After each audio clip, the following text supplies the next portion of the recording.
যে অ্যাপ্লিকেশনের কারণে বাংলাদেশের ভাবমূর্তি পৃথিবীর কাছে উজ্জ্বল হয়ে উঠতে পারে, তোমাদের কাছে আমাদের আজকে এই প্রত্যাশা। বাংলাদেশ আগামী দিনে একটি নতুন শক্তি হিসাবে দাঁড়াবে। আমি আজই এই কথা নিশ্চিত করে বলতে পারি যে আমাদের নতুন প্রজন্ম বিশ্বমানের মেধায় মেধাবী। যে দেশে প্রাকৃতিক সম্পদ কম, সেখানে সম্পদের যথাযথ ব্যবহার, পরিপূর্ণ ব্যবহার নিশ্চিত করতে হবে। আর স্বপ্ন দেখবো বলে দুহাত পেতেছি।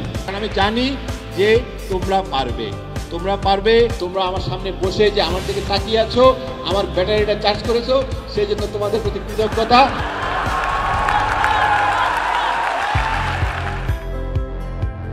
এটা আমাদের জন্য অনেক বিশাল একটা ব্যাপার। আর এখানে মানে এত অ্যাপ এনথুসিয়াস দেখে অ্যাকচুয়ালি আমি অনেকটা ইন্সপায়ার্ড।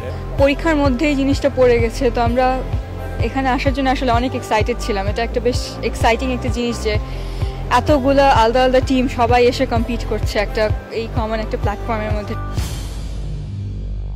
এটিএল এর এই আয়োজন বাংলাদেশের সর্ববৃহৎ অ্যাপস কম্পিটিশন। এই যে উদ্যোগটা তৈরি করা হয়েছে, এটা আমার মনে হয় খুব সুন্দর একটা উদ্যোগ।